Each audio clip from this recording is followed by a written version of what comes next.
seul et qui réclame un peu d'amour et d'amitié, un peu de chaleur pour ton âme. Oui, je vais essayer.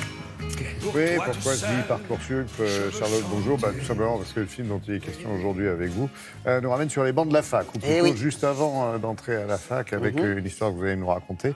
Il y a eu Hippocrate, il y a eu Médecin de campagne, Thomas Lilti continue son exploration du monde médical. Exactement, on pourrait dire que c'est le dernier volet d'une trilogie entamée en 2014. Alors Hippocrate, ça avait bien marché. Le film nous faisait suivre le quotidien d'un jeune interne au sein d'un hôpital. C'était Vincent Lacoste, il avait été nommé au César du meilleur acteur, et c'était Reda Kateb, le médecin, qui avait reçu le César du meilleur acteur. Ensuite, en 2016, il y a eu Médecin de campagne, qui nous faisait suivre le quotidien, les conditions de travail d'un médecin à la campagne. C'était François Cluzet, là aussi une nomination au César du meilleur acteur.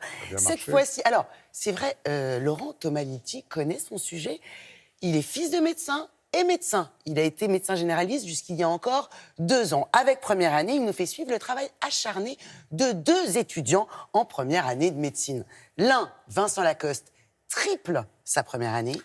L'autre, William Legbill, la commence pour la première fois. Ces deux-là vont se lier d'amitié, vous les voyez tous les deux sur l'affiche, et travailler ensemble pour tenter de remporter le concours et de passer en 2e année.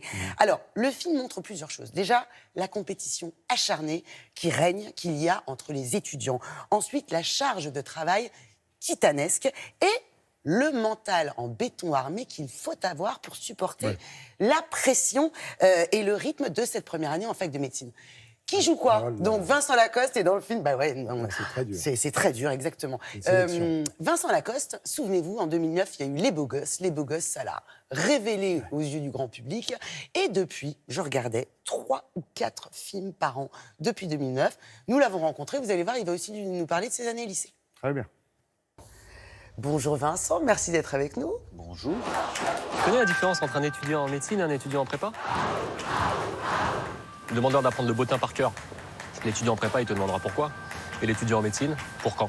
Pas assez de profs, pas assez de salles, beaucoup d'élèves qui se bousculent pour rentrer dans les amphis.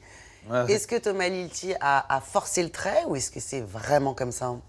Ah bah non, il a pas du tout forcé le trait, justement. C'est ça qui est intéressant dans le film, je pense, c'est qu'il a absolument pas forcé le trait. D'ailleurs, trop d'élèves, des fois, la plupart des cours en amphi, ils sont faits par comme Mélenchon, là, en hologramme. Visio, en hologramme. En hologramme, quoi. Il y a des espèces de cours où, enfin, peut-être pas en hologramme, ou alors par FaceTime ou par Skype, quoi. C'est ça que je trouve intéressant dans le film, moi, c'est que la violence de cette première année, et même en général des études supérieures et la compétition, est parfaitement retranscrit dans le film, quoi. Et d'ailleurs, on se rend compte qu'en première année, donc là, de médecine, les élèves sont plus là pour être sélectionnés que pour apprendre. Il y a cette formule, apprendre, ne pas chercher à comprendre.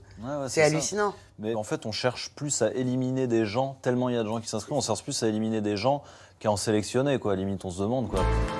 3 heures pour répondre à 72 questions avec 5 réponses au choix. Ça fait environ 2 minutes par question. Donc à ce rythme-là, c'est impossible de réfléchir. Soit on répond par réflexe reptilien, soit au hasard. Donc je pense que les meilleurs, enfin ceux qui deviendront médecins, se rapprochent plus du reptile que de l'être humain. Un mot sur William Legbill.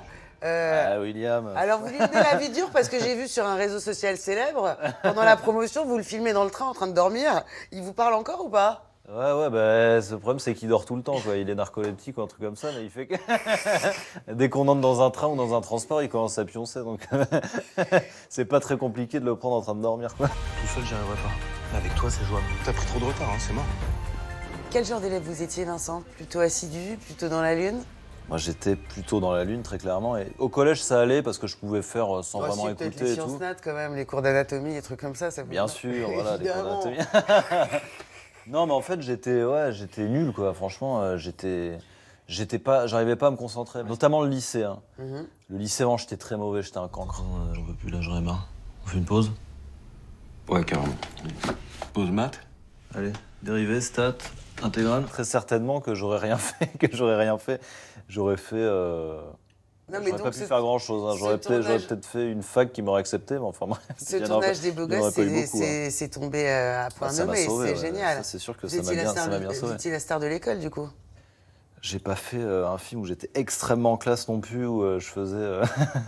J'ai pas fait Urgence quoi, comme série ou un truc extrêmement classe. Titanic. Moi, j'étais plutôt un gars qui se branlait dans une chaussette, donc bon, après, quand je suis retourné au lycée, bon, on s'est un peu foutu de moi quand même. Merci Vincent et bravo. Et merci beaucoup à vous. Sympa et rigolo. C'était tourné où?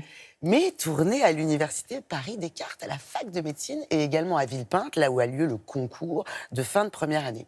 Dites donc, il y en a un qui monte, là, c'est son partenaire, Exactement. c'est William Lebbill. William Legbill, c'est vraiment la nouvelle figure de la comédie française d'aujourd'hui. Il a été découvert par le grand public dans la série feuilletons, Soda, ouais. aux côtés de Kev Adams. Et puis, Les Nouvelles Aventures d'Aladin, c'était lui, Le Sens de la Fête, avec Jean-Pierre Bacry. Écoutez, on a un duo extrêmement savoureux. Faudra patienter, ça sort le 12 septembre, Laurent. Rendez-vous est pris. Merci beaucoup, Charlotte.